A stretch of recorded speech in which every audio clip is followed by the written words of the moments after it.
Hi, Professor Gerald Friedman, Department of Economics, University of Massachusetts at Amherst. And I'm here today to talk about reform in the Obama administration, the politics of the recovery.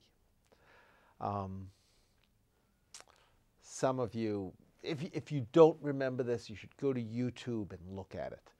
Grant Park, Chicago, November 2008, Obama was elected.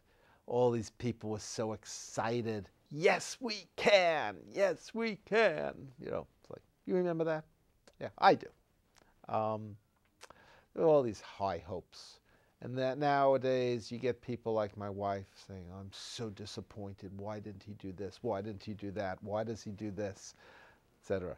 Of course, there are those who hated Obama then, and they still hate him, and they're not disappointed. That if you go to them, and they'll say, he is every bit as bad as we thought, and look at all the terrible things he's done. But whatever. There have been several major yes, we can moments in American history. There was the Republican Congress that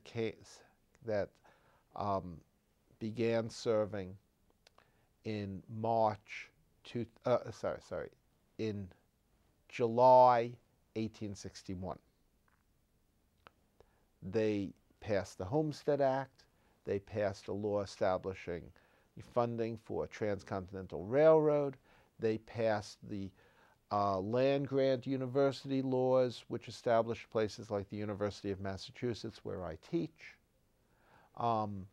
They established programs for aid to localities for education.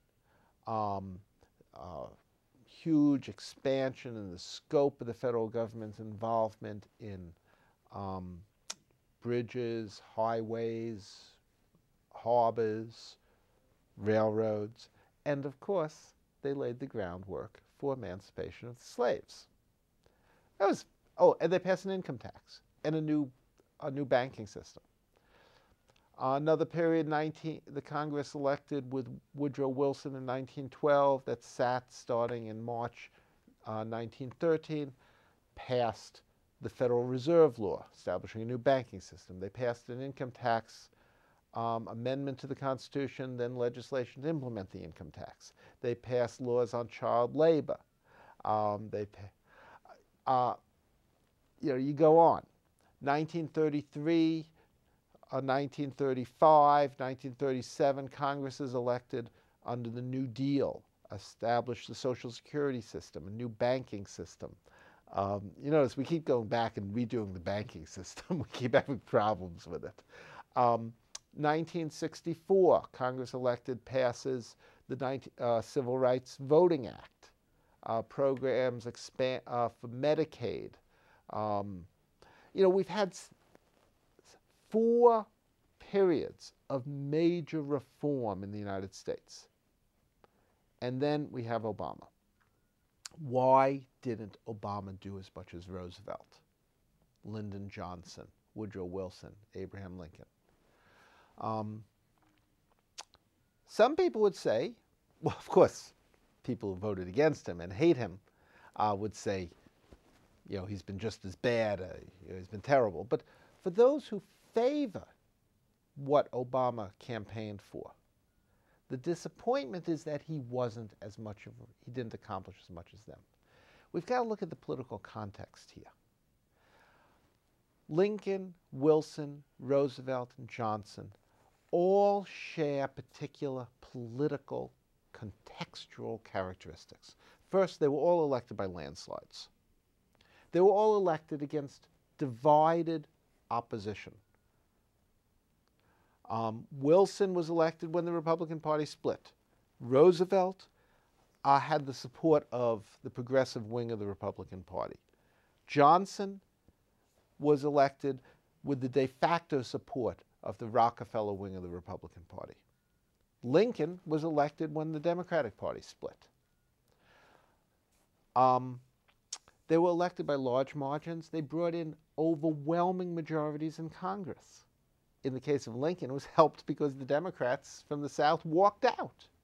So Lincoln governed with 5-to-1 majorities in Congress over the Democratic opposition. Roosevelt and Johnson had, well, Roosevelt, when he was reelected in 36, brought in a 4-to-1 Democratic majority in the House, fewer than 100 Republicans sitting in the House. Obama is very different. The Republican opposition was united. Not one Republican in the House of Representatives supported the stimulus bill. The White House had expected at least 50 or 60. I mean, this is an obvious need. Nope. Republicans completely united against him. Obama, 53% of the popular vote. Very narrow margin compared to Roosevelt or Johnson's 61%. Narrow Democratic majorities in the House and Senate. I mean, they look good compared to, 2006 when the Democrats had a tiny margin in both houses, but still much narrower than any of these other reform presidents enjoyed. So combining major opposition with a weaker majority, and then you add one final factor that should be very worrisome to anybody thinking about the future of democratic governance in the United States: the rise of the filibuster. There was no filibuster or rule allowing prolonged, extended, unlimited debate in Senate until the 20th century. Then the filibuster was used by Southern Democrats against civil rights legislation, beginning with the lynching laws in the 30s and then civil rights legislation in the 60s. Rules were established for the Senate that regulated the filibuster, but it was used exclusively for that. Nowadays, 41 senators can block anything by threatening to just debate it, unlimited debate. Think about it. 41 senators can come from 21 states. Take the 21 smallest states in the Union, which are basically Republican states, anti-Obama states. The senators from those states can represent a little more than 10% of the population in the United States. They can block anything in Congress.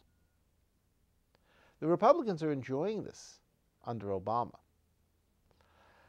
They might want to think about what will happen if a Republican is elected president and the Democrats start engaging in those types of tactics, because they have the risk of making it impossible to govern the United States if such a small minority can block any legislation or any appointment that it doesn't like.